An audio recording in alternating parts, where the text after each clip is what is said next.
Good evening, this is TCN English News Edition, and you're watching with me, Ning Hoi Kim Kong Sai. The headlines first. Hundreds of people protest killing of 3 Mar youths in fake encounter, Sikh probe.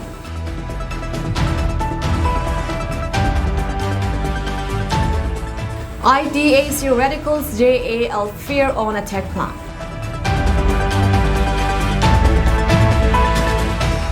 NSC and IM urge Aram bilingual group to change their attitude.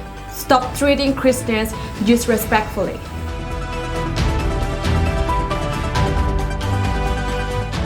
News in detail. Members of the Mar community in Assam's Barak Valley region on Monday staged a peaceful protest at Markolin village in Lakipur demanding an investigation into the alleged extrajudicial killing of 3 youths of the community by police. 3 Mar youths, Lalbik Kung Mar, Joshua Mar, and Lalung Oi Mar were killed on July 17 under circumstances the community believes warrant serious investigations. The 3 youths were reportedly apprehended by Assam police on July 16. According to the Kachar superintendent of police, the 3 were killed in a crossfire with militants during a special operations the following day. Rejecting the official account of a militant shootout, the Mar community alleged foul play and extrajudicial killing. They claim that social media footage shows the 3 young men cooperating with police during their arrest and unarmed. They further allege that the men were later taken to and undisclosed locations without any protective gear and then saw wearing Kevlar jackets only after their deaths, in an attempt to corroborate the police versions of events. They say that the conspicuous absence of any protective custody protocols during the arrest and the subsequent events leading to the deaths constitute extrajudicial killings. To ensure an impartial probe, they are calling for an independent inquiry led by a senior police officer from outside Assam. Additionally, they demanded a compensation of ₹1 crore each for the families and legal actions against the police personnel involved in the alleged fake encounter, and a post-mortem examinations conducted by doctors from Mizoram. The villagers sent a memorandum to Assam Chief Minister Himanta Biswa Sarma through the SDO Civil of Lakipur.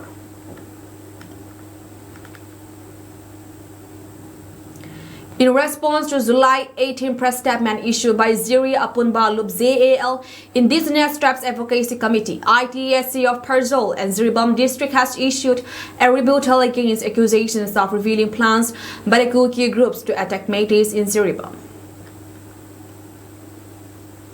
ITSC described these accusations as unfortunate and condemned JAL for attempting to malign the image of the Kuki people. In a statement, ITSC highlighted the historical presence and legitimacy of the Kuki people as indigenous tribes while asserting their status as hill house tax-paying tribes since British times. Ziribam, recognized as a hill area since 1948, included tribal villages that preserved traditional chief systems and maintained tribal status, paying hill house tax for over a century. In 1997, Ziribam became a subdivision under Imphal district and tribal villages continued to pay hill house tax until 2017. When the practice was abruptly stopped without explanations, ITSC condemned this action as violations of tribal land rights and an attempt to disenfranchise the Kuki people. The committee asserted that they would defend their land and rights against all forms of aggressions. ITSC also highlighted recent violent incidents and their restraint following the killings of Segol in Singsund on May 17. Despite the emotional outrage, the Kuki community refrained from violence, seeking a reasonable statement. Conversely, following the death of Sarat, despite no concrete evidence implicating the Kuki people, Métis people unleashed violence, forcing indigenous Kuki people to flee their homes, it maintained. ITSC also accused state police of colluding with Métis armed groups to attack Kuki villages, including Paitul, Sisang, and Mongbo. The statement called on JAL to abandon their myopic vision and embrace the truth. The National Socialist Council of Nagalim, NSCN, has issued a statement of expressing deep concern over the ongoing Meitei-Kuki-Zo ethnic conflict in Manipur, which began on May 3, 2023. The NSCN has maintained a neutral stance but has been closely monitoring the developments, particularly the increasing harassment and physical assaults on Christians by the local militant group Arambay Tingle. The NSCN highlighted the well-known fact that the formation of Arambay Tingle is backed up by individuals with extreme principles and a radical agenda for social political reforms. The violent extremism exhibited by Arambay Tingle is seen as a significant threat to peace and tolerance in the region. In its statement, the NSCN emphasized the necessity to protect the interests and safety of Christians in Manipur, noting Arambay Tingle's apparent animosity towards this community. The NSCN urged Arambay Tingle to change its approach and stop treating Christians with hostility, advocating instead for the peaceful coexistence of all religious groups in Manipur. The NSCN stands for the peaceful coexistence of all religious groups in Manipur. We hope for a change of heart on the part of Arambay Tingle and urge them to stop treating Christians as if to get rid of the dirt, the statement read. The NSCN calls homes amidst a backdrop of escalating violence and tensions in Manipur, with various communities feeling the strain of the ongoing conflict. The organization hopes its message will contribute to a more tolerant and peaceful resolution of the conflict. The Sangaikot Subdivision Defense Committee yesterday issued a press release accusing the 49 ITBP of trying to destabilize the very hot armed peace and security maintained in the Macau area under Sangaikot Subdivision. Because of its repeated delusions of the sanctity of buffer zone for allowing Meitei civilians and suspected to be Meitei militants sneaking inside buffer zone from time to time. Besides, its failure to maintain the internal security coordination set up with its counterparts such as 31 ITBP and 36 Assam Rifle in terms of ensuring peace and security in the area, as well as its continuing illegal occupations of some bunkers on the hilltop of Kananpai and Lesan villages, but not listening local village chiefs requesting them to vacate the said bunkers. The release further said, in view of the reasons highlighted above and the way the 49 ITBP is showing its attitude and functioning towards the local people and other CFPF, all these factors have now compelled the women folk of Sangaikot Subdivision Lamka in dismantling the bunkers and forcibly driving them out from Kananpai or Lesan Hilltop to move down to their proper locations at Tangzing across river bank, aided the release.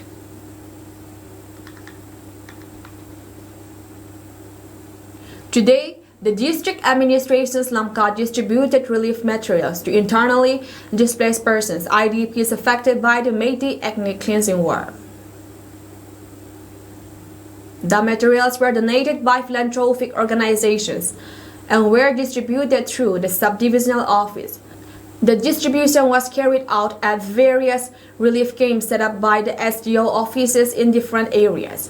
The details of the distributions are: SDO Tuibung Relief Camp, 46 camp, 7,131 IDPs received 384.50 bags of rice, 86.20 bags of dal, 82.40 bags of Nutella, 22.70 bags of onion, 52.10 tins of cooking oil, and 680 number of tin fish. Chirachampur SDO Relief Camp, 32 camps, 5,105 IDPs received 283 bags of rice, 62 bags of dal, 58.90 bags of Nutella, 16.40 bags of onion, 36.30 tins of cooking oil, and 504 number of canned fish.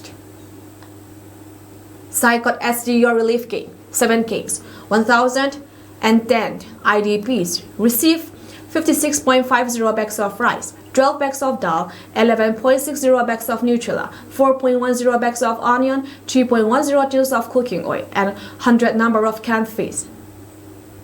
Singat SDO Relief Camp, 4 camps, 885 IDPs received 49 bags of rice, 10.50 bags of dal, 10.30 bags of Nutella, 2.50 bags of onion, 6.50 tins of cooking oil, and 87 number of canned fish. Sangaikot SDO relief game. 4 games. 815 IDPs received 45.50 bags of rice, 9.50 bags of dal, 9.50 bags of Nutella, 2.50 bags of onion, 5.80 tins of cooking oil, and 81 number of canned fish. As of today, there are 14,946 IDPs in the relief games. The total distributions of relief materials today includes 828.50 bags of rice, 180.20 bags of dal, 172.60 bags of Nutella, 47.20 bags of onion, 108 tins of cooking oil, and 1,470 tins of canned fish.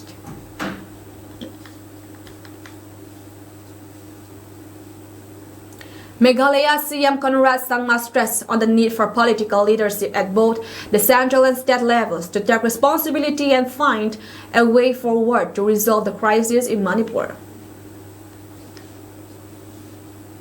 Notably, Meghalaya CM Conrad Sangma showed a package of Rs 1,000 crore to develop a new township aimed at decongesting Sila. He had also highlighted the National People's Party NPP effort to ask the center to ease the situations in Manipur. There's a significant trust deficit in Manipur that has been exacerbated by various factors. Meghalaya CM Conrad Sangma stated. He added, while trust issues have existed for a long time at certain levels, the recent events have caused these issues to grow exponentially.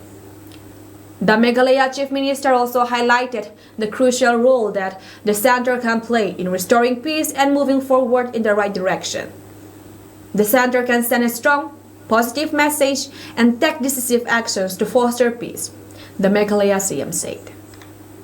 It's clear that we need to find solutions, and as leaders, whether at our party level, the national level, or the state level, we must act to resolve these issues.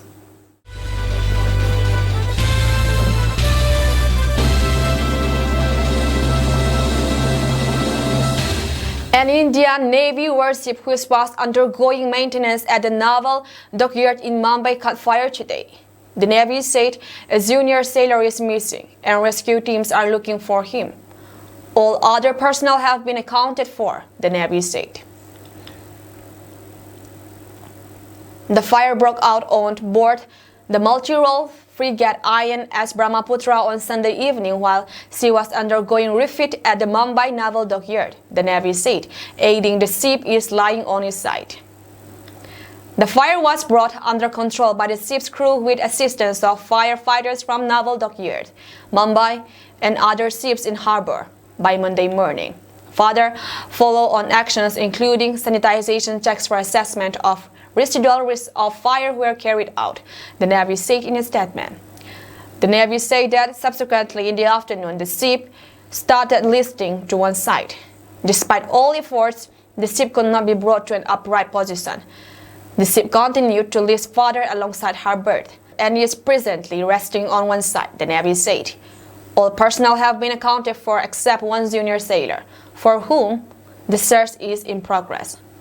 Has been ordered by the Indian Navy to investigate the accident, the Navy said. The INS Brahmaputra is the first of the indigenously built Brahmaputra-class guided missile frigate. It was commissioned into the Indian Navy in April 2000. The ship is manned by a crew of 40 officers and 330 sailors. The ship is fitted with a medium-range, close-range, and anti-aircraft guns, surface-to-surface and surface-to-air missiles, and torpedo launchers.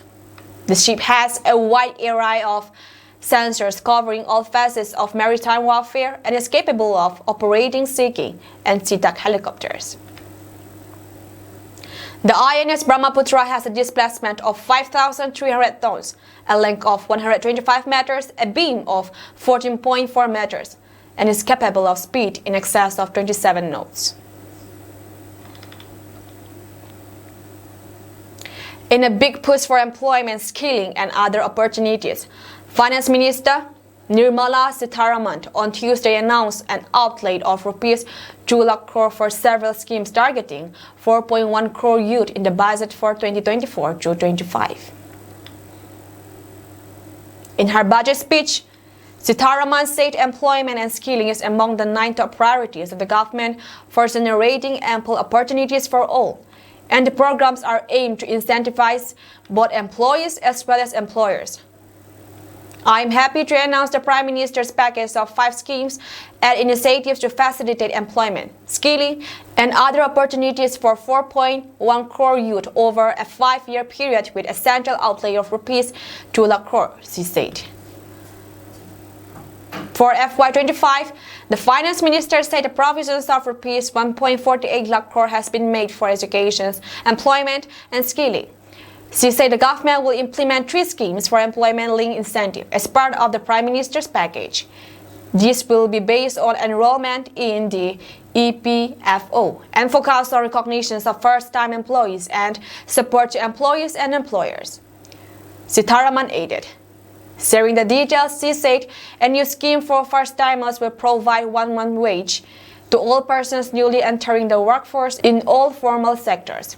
The direct benefit transfer of 1 month's salary in 3 installments to first-time employees as registered in the EPFO will be up to rupees 15,000. The eligibility limit will be salary of rupees 1 lakh per month. The scheme is expected to benefit 210 lakh youth, Sitharaman said. Under the job creations in manufacturing scheme, she said the government will incentivize additional employment in the manufacturing sector linked to the employment of first-time employees. An incentive will be provided at specified scale directly both to the employee and the employer with respect to their EPFO contribution in the first 4 years of employment, the Finance Minister said, adding that the scheme is expected to benefit 30 lakh youth entering the employment and their employers. A third scheme, support to employers, is an employer-focused scheme will cover additionally employment in all sectors. All additional employment within a salary of rupees 1 lakh per month will be counted. The government will reimburse the employers up to rupees 3,000 per month for 2 years towards their EPFO contributions for each additional employee. The scheme is expected to incentivize additional employment of rupees 50 lakh people in a bid to boost participation of women in the workforce. Sitharaman said the government will facilitate it through the setting up of working women's hostels in collaborations with the industry and establishing crèches. In addition, the partnership will seek to organize women-specific skilling programs and promotions of market access for women as SG, self-help group enterprises, she said. The Union Budget also proposed a big trust on skilling program with Sitharaman announcing a new centrally sponsored scheme, the 4th scheme under the Prime Minister's package, in collaborations with state governments and the industry. She said 20 lakh youth will be skilled over a 5-year period and 1,000 industrial training institutes, ITIs, will be upgraded in hub and spoke arrangement with outcome orientation. The Finance Minister also said the Model Skill Loan Scheme will be tweaked to facilitate loans up to rupees 7.5 lakh with a guarantee from a government-promoted fund. This measure is expected to help 25,000 students every year, she said. 3 people died and about 49 passengers were injured in a head-on collision between a state bus and private bus in the Milak area here early Monday morning, police said. The accident took place on the Delhi to Bareilly National Highway on the Kanwar Yatra route, they added. The private bus was going from Haridwar to Shravasti district, while the Uttar Pradesh State Road Transport Corporation's UPSRTC bus was going from Bareilly to Delhi, when both of them collided head-on, the police said. On being informed about the accident, District Magistrate DM Joginder Singh and Superintendent of Police SP Rampur Vidyasagar Misra reached the spot. DM Singh said the UP Roadways bus and private bus collided on National Highway 24 around 4 a.m., leaving 3 people dead, including a bus driver dead and 49 injured. He said All the injured persons were admitted to the community health center in Melak, from where 9 people have been referred to the district hospital. The DM said that the private bus was moving in the wrong direction. Singh also said that the deceased driver is possibly of the UP Roadways bus, and the deceased persons are yet to be identified.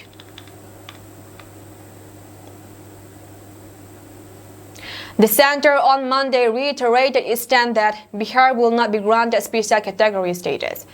The Nitish Kumar-led ZDU, which is a key constituent of the Narendra Modi-led National Democratic Alliance, had recently passed a resolution demanding special category status or a special package for the state. Now, opposition parties like the RZD are taking pot shots at Chief Minister Nitish Kumar while demanding his resignation. The special category status for plant assistance was granted in the past by the National Development Council (NDC) to some states characterized by a number of features necessitating special consideration, citing an inter-ministerial group report prepared in 2012. The central government said a case for granting this status to Bihar is not made out based on existing factors. The decision was made based on an integrated considerations of all factors and the peculiar situations of the state. Earlier, the request of Bihar for special category status was considered by an inter-ministerial group, IMZ, which submitted its report on March 30, 2012. The IMZ came to the finding that based on existing NDC criteria, the case for special category status for Bihar is not made out. Minister of State for Finance Pankaj Chaudhary told the Lok Sabha in a written reply in the Lok Sabha on the first day of the monsoon session. In reply to a question asked by ZDU member Rampreet Mandal, Chaudhary said, the existing criteria include hilly and difficult terrain, low populations, density or sizable share of tribal populations, strategic locations along borders with neighboring countries, economic and infrastructural backwardness, and non-viable nature of state finances. He added that the decision was taken based on an integrated considerations of all the factors listed above and the peculiar situations of the state, which includes tax relief and higher central funding for the beneficiary states. A day before the beginning of the sessions in which Finance Minister Nirmala Sitharaman will present the Union Budget on Tuesday, July 23, the ZDU, YSRCP and BJD demanded special category status for Bihar, Andhra Pradesh and Odisha, while the Jairam Ramesh of the Congress said, strangely, the TDP kept quiet on the matter. The demand for special category status for Bihar during an all-party meeting came from the ruling NDA, as well as the opposition India bloc with BJP allies. Sanjay Kumar Jha of the ZDU and Union Minister Chirag Paswan of the LJP, Ram Vilas also battling for it. The RJD also joined the chorus. Jha, however, said a special financial package can also be an option for if a special status is not possible.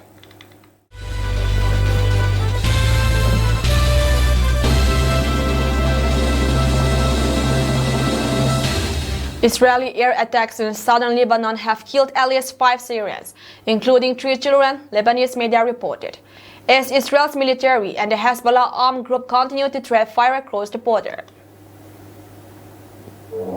Lebanon's national news agency NNA said on Tuesday that the 3 children were killed in an Israeli air raid that targeted farmland in the village of Tut, while 2 others were killed in an Israeli drone attack on the Kafr Debnit road, which is also in South Lebanon.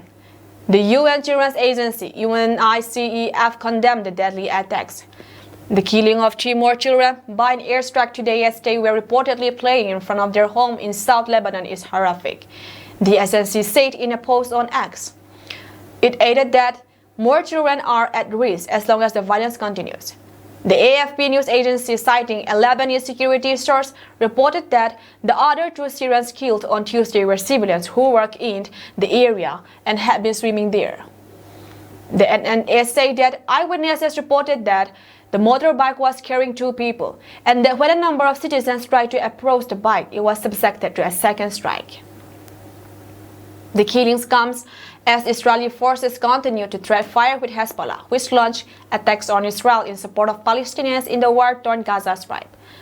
The Lebanese armed group has said it will cease hostilities as soon as Israeli authorities and Hamas, which govern the Gaza Strip, agree on a ceasefire deal to end the brutal war, which has killed at least 38,713 Palestinians in Gaza and 1,139 people in Israel. Data from the Armed Conflict Locations and Event Data Project (ECLED) show that Israel, Hezbollah, and other armed groups in Lebanon have carried out at least 7,400 attacks across the border since the war on Gaza began in October last year. Israel conducted about 83% of these attacks, totaling 6,142 incidents and killing at least 543 people in Lebanon. Hezbollah and other armed groups were responsible for 1,258 attacks that killed at least 21 Israelis. Israel's military said on Tuesday that its Air Force launched attacks on part of South Lebanon after detonating more than 50 projectiles from the neighboring country. The military said it attacked Hezbollah sites, including a terrorist cell in the Yarin area, which is close to Yom Tut. The Lebanese armed group issued a statement afterwards saying that it launched rounds of Kayusha rockets at northern Israel in response. The group in separate statement mentioned both the death of 2 civilians in Kafr Tabnit and the horrible massacre in Yom Tut village as reasons for the retaliatory fire. The violence, largely restricted to the border area, has raised fears of all-out conflict between the foes, who last went to war in the summer of 2006. After U.S. President Joe Biden abandoned his re-election bid, the Kremlin said that for Russia the most important thing was achieving its goals in the Ukrainian war, not U.S. politics, where Moscow said much could change over coming months. Biden abandoned his re-election bid on Sunday under growing pressure from his fellow Democrats and endorsed Vice President Kamala Harris as the party's candidate to face Republican Donald Trump in the November elections. The elections are still 4 months away, and that is a long period of time in which a lot can change, Kremlin spokesman Dmitry Peskov told the SOT news outlet. We need to be patient and carefully monitor what happens. The priority for us is the special military operations, Peskov said, using the euphemism for the Ukraine war that President Vladimir Putin prefers. Putin has said several times that he felt Biden was preferable as the future U.S. president to Trump for Russia. Even after Biden cast the Kremlin chief as a crazy show, though some of his remarks have been ambiguous, Russian state television led news bulletins with the news of Biden leaving the elections race and Biden's support for Harris, though it said it was unclear if Harris would earn the Democratic nominations. Former Russian President Dmitry Medvedev said on a Telegram messaging app that he wished Biden good health and added that the goals of the special military operations would be achieved. Bangladeshi student leader called for 48-hour halt in protest on Monday following the Supreme Court's decision to scrap most quotas on government jobs and nationwide unrest that resulted in the death of more than 160 people. More than 500 people have been arrested in Dhaka over violence that has wrecked Bangladesh and killed 163 people since students started protesting against civil service hiring rules, police said Monday. At least 532 people have been arrested over the violence since the unrest began, Dhaka Metropolitan Police spokesman Farooq Hossain told AFP. They include some BNP leaders, he added, referring to the opposition Bangladesh National Party. Bangladeshi Nobel Peace Prize laureate Muhammad Yunus urged the International Committee on Monday to stop the deadly violence that has wrecked his country since students started protesting against civil service hiring rules. I urgently call on world leaders and the United Nations to do everything within their powers to end the violence against those who are exercising their rights to protest, he said in a statement. There must be investigations into the killings that have taken place already. The United Arab Emirates had handed prison sentences to 57 Bangladeshi expertise for protesting against their government while in the Gulf country, where demonstrations are banned, state media reported Monday. 3 were sentenced to life, 53 others to 10 years in prison, and 1 to 11 years for organizing and participating in rallies across the UAE, the official Emirati news agency WAM said, as deadly unrest sweeps Bangladesh.